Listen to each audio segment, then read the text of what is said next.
Hello everyone, welcome to Meric Med. आज का हमारा टॉपिक है ट्रांजिएंट इस्कीमिक अटैक, जो कि हमारे पास एक टाइप है स्ट्रोक का। सो ट्रांजिएंट इस्कीमिक अटैक हमारे पास क्या है? ये है हमारे पास development of neuro deficit due to an occlusion of a vessel.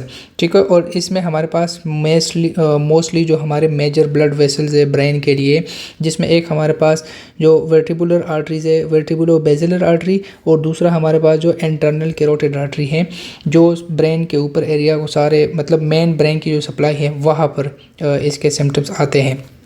अब यहाँ पर हमारे पास न्यूरो डेफिसिट होती है due to an occlusion of vessel, but यहाँ पर क्या होता है? Without any evidence of actual infection in that area. तो हमारे पास पेशेंट को सिम्टम्स स्ट्रोक के होते हैं, पर एक्चुअली उधर कोई भी एक्चुअल इन्फेक्शन होता नहीं है। और यूजुअली आपके पास ट्रांजिएंट इस्कीमिक अटैक जो है ये लेस देन 24 आवर्स होता है।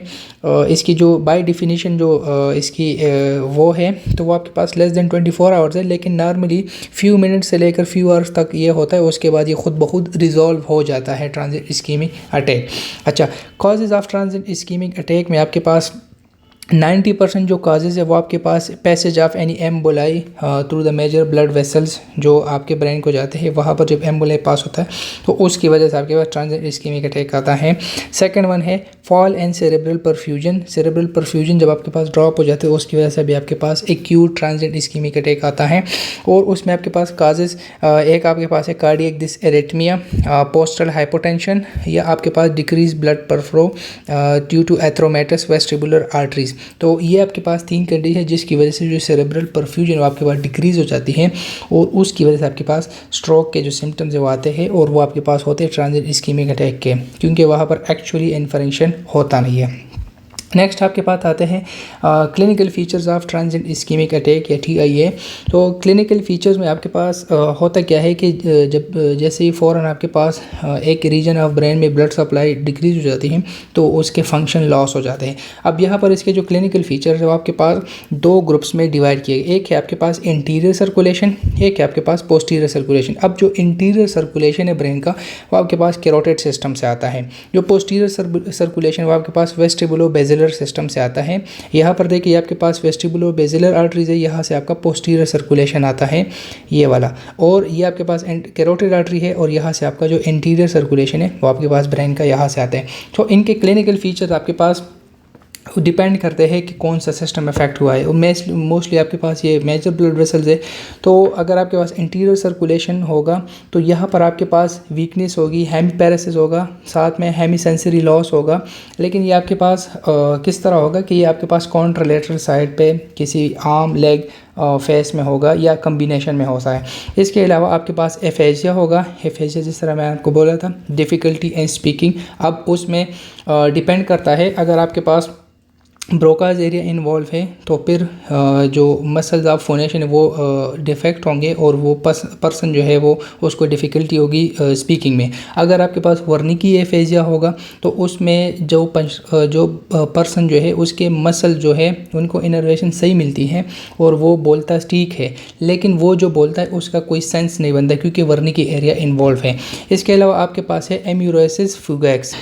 इसका मतलब ये है आपके पास transient loss of vision in one और बोथ साइड। तो ये भी आपके पास इंटीरियर सर्कुलेशन का पार्ट है। और नेक्स्ट आपके पास है hemianopic visual loss. Hemianopic visual loss ये भी आपके पास इंटीरियर सर्कुलेशन के सिम्टम्स में आते हैं। तो ये आपके पास मेजर सिम्टम्स हैं इंटीरियर सर्कुलेशन के। इसके अलावा आपके पास है जब अगर आपके पास पोस्टीरियर सर्कुलेशन इन्वॉल्व होगी तो उसके जो सिम्टम्स होंगे उसमें आपके पास ब्रेन स्टेम, और साथ में जो आपका पोस्टीरियर हेमिस्फेयर है जो इसमें ऑक्सीपिटल लोब आता है, तो वो उनके सिम्टम्स शो होंगे। उसमें आपके पास है diplopia, double vision, vertigo, vomiting. अब ये चीज़ आपके पास डिपेंड करता है। अब यहाँ पर आपके पास चोकिंग, डिसआर्थरिया, एटेक्सिया, अगर सेरेबेलम इन्वॉल्व होगा तो एटेक्सिया, कोऑर्डिनेशन ऑफ मूवमेंट जो वो लॉस्ट होगा, हेमी सेंसरी लॉस होगा। यहाँ पर आपके पास ट्रांजिएंट ग्लोबल एमनीजिया होगा, और लॉस ऑफ कॉन्शियस होगा, पर यहाँ पर थोड़ा सा रेयर होता है। तो ये आपके पास क्लिनिकल फीचर्स है interior circulation and posterior circulation of transient ischemic attack के। नेक्स्ट है आपके पास एग्जामिनेशन ऑफ TIA। सो सबसे पहले जब आपके पास ये पेशेंट आते हैं तो उनमें मेन जो एग्जामिनेशन है क्या क्या होगा, फ्लैसिड वीकनेस होगा, सेंसरी लॉस होगा, हाइपर रिफ्लेक्सिया होगा। तो इस पे जो अफेक्टेड साइड होगा उस साइड पर आपके पास ये सिम्टम्स होंगे। और साथ साथ आपके पास यहाँ पर जो कैरोटिड ब्रूट होता है, अगर आप कैरोटिड आर्टरी पे आपको साउंड भी मिलती हैं तो वो भी आपके पास एक इफेक्ट है। जहाँ पर स्टेनोटिक एरिया है वहाँ पर आपके पास कैरोटिड ब्रूट भी सुनेगा।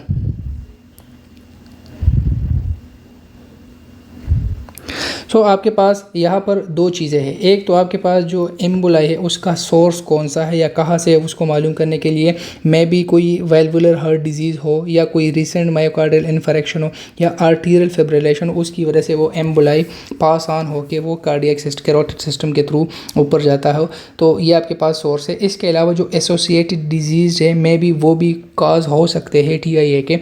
उसमें आपके पास आता है हाइपरटेंशन, पोस्टल हाइपोटेंशन, ब्रेडिकार्डिया या decrease cardiac output and diabetes mellitus. So ये आपके पास एसोसिएटेड डिजीज़ है। इसके बाद अब इन्वेस्टिगेशन के किस तरह आपने आइडेंटिफाई करना है। तो अगर इन्वेस्टिगेशन में एक तो जो प्री डिस्पोजिंग फैक्टर्स है उनको डिटरमाइन करने के लिए सीरम कोलेस्ट्रॉल लेवल, कोलेस्ट्रोलीमिया में भी आपके पास स्टेनोसिस हो सकता है आर्टरीज़ की, blood CP, ECG for heart, x-ray of the chest, blood culture, endocarditis के लिए एंडोकार्डाइटिस भी काज हो सकता है। CT स्कैन या MRI जो है किसी भी स्ट्रोक पेशेंट्स में अर्जेंट बेसिस पर करना चाहिए, क्योंकि CT स्कैन MRI में आपको वो क्लियरली नज़र आ जाता है कि कोई आर्टरी एक्लूड हो गया या कोई हेमरेज वगैरह तो नहीं है। तो इसमें आप डिफरेंट भी कर सकते हैं कि ये हेमोरेजिक स्ट्रोक है या इस्कीमिक स्ट्रोक है। तो ये आपके पास इन्वेस्टिगेशन है। नेक्स्ट इसके पास आता है treatment of TIA। Medical treatment क्या होता है कि इसमें आपके पास जो फर्दर अटैक्स और स्ट्रोक्स है उनको प्रिवेंट करने के लिए जो मेडिकल ट्रीटमेंट उसमें हम एस्पिरिन देते हैं, क्लोपिड्रोजिल देते हैं, क्लोपिड्रोग्रिल देते हैं या हिपेरिन देते हैं या वारफेरिन देते हैं एंटीकोआगुलेंट से। तो ये आपके पास क्या करते हैं कि फर्दर जो अटैक्स है या स्ट्रोक है उसको डिक्रीज़ करते हैं। और सर्जिकली आपके पास क्या कहते हैं, कैरोटिड एंडोटेरेक्टमी करते हैं। तो इसमें हमारे पास कैरोटिड आर्टरी की एंडोटेरेक्टमी करते हैं और उसकी वजह से हम TIA को प्रिवेंट करते हैं। सो ये था आपके पास ट्रांजिएंट इस्कीमिक अटैक, और इसमें इतना कोई खास नहीं है। नॉर्मली ये खुद बहुत रिजॉल्व हो जाता है, क्योंकि इसमें आपके पास होता ये है कि इसके सिम्टम लेस दैन 24 आवर्स होते हैं और ये इतना कोई इसमें एक्चुअली कोई इन्फेक्शन नहीं होती आर्टरीज़ की। तो नॉर्मली ये खुद बहुत रिजॉल्व हो जाती हैं। अगर आपको इस वीडियो में कोई भी मसला आप मुझसे पूछ सकते हैं, और अगर आप लोगों को ये वीडियो अच्छी लगी हो तो वीडियो को लाइक करें, कमेंट करें और साथ में अपने फ्रेंड्स के साथ शेयर भी करें ताकि सबको ये वीडियो पहुंचे और सबको इससे फ़ायदा हो। और इंशाल्लाह मिलते हैं नेक्स्ट वीडियो में।